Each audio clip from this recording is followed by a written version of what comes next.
Hello guys, आज हम देखने वाले हैं कि रिएक्ट में चाइल्ड से पेरेंट में डेटा कैसे पास करते हैं। इन जनरल हमने बहुत बार देखा होगा कि हम डेटा पास करते हैं parent to child using props, but क्या जब हमें चाइल्ड से पेरेंट में डेटा पास करना हो। तो सबसे पहले मैं आप लोगों को स्ट्रक्चर बता देता हूँ। तो ये है हमारी इंडेक्स फाइल जिसके अंदर हमने कॉल किया है app.js को, और app.js के अंदर हमने कॉल किया है पेरेंट को, और पेरेंट के अंदर कॉल किया है चाइल्ड कंपोनेंट को। सपोज चाइल्ड कंपोनेंट में हमारे पास कुछ डेटा है, से माई डेटा इक्वल टू, यहाँ पे मैं कुछ भी स्ट्रिंग ले लेता हूँ XYZ। ये डेटा मेरे पास चाइल्ड में है, मैं चाहता हूँ कि यही डेटा मैं पेरेंट में एक्सेस कर पाऊँ।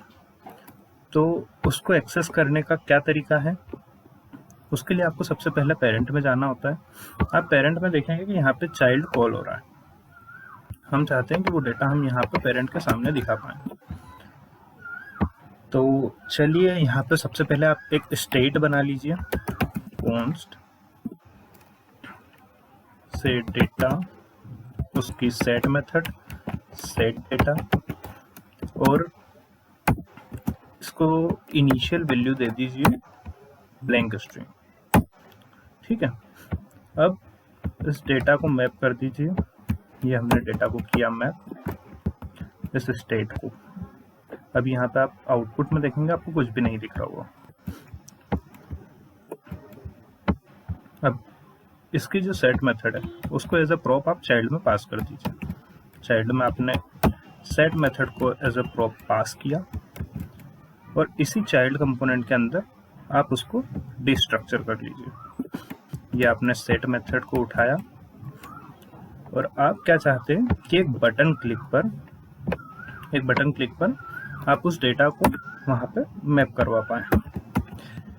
तो यहाँ पे मैं एक बटन लेता हूँ, type is equal to button, और इसके अंदर एक ऑन क्लिक मेथड लगाते हैं। ऑन क्लिक, और ऑन क्लिक के अंदर हम हमारी डेटा को सेट करवा देते हैं। जो प्रॉप हम लेके आए थे सेट डेटा, यहाँ पे मैं ये दे देता हूँ मेरा डेटा जो कि मेरे पास चाइल्ड में है। ठीक है, यहाँ पे मैं बटन का नाम दे देता हूँ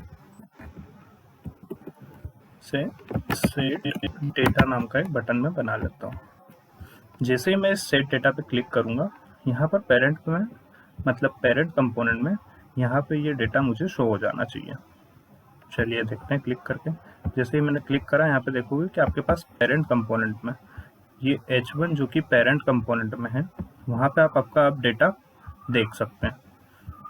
अब यही चीज़ हम विदाउट एनी बटन करके देखेंगे। यहाँ पे मैं बटन को हटा देता हूँ, और मैं चाहता हूँ कि इनिशियली जैसे ही मेरा कंपोनेंट लोड हो उसी टाइम मुझे मेरा डेटा पेरेंट में दिखने लग जाए। तो उसके लिए क्या करना है, आपको यूज इफेक्ट यूज़ करना है। यूज इफेक्ट, आपको अगर यूज इफेक्ट का नहीं पता है तो आप यूज इफेक्ट रिएक्ट की ऑफिशियल वेबसाइट से उठा सकते हैं, ये उसकी लिंक है।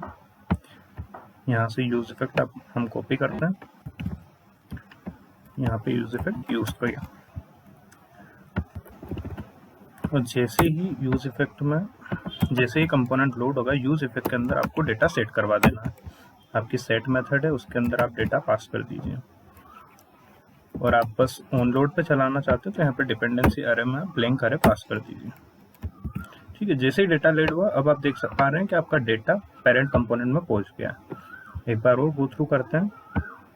पेरेंट कंपोनेंट में हमने एक स्टेट बनाई है, उस स्टेट का डेटा हमने पेरेंट में यूज करा है, पर उसकी जो सेट मेथड है उसको एज अ प्रॉप हमने चाइल्ड में भेजा है, और चाइल्ड कंपोनेंट के अंदर उस सेट मेथड के थ्रू ऑन लोड पे ही डेटा सेट करवा दिया है। तो इस तरीके से आप एक स्टेट का यूज करके आप आपका डेटा चाइल्ड से पेरेंट में भेज सकते हैं। Thank you.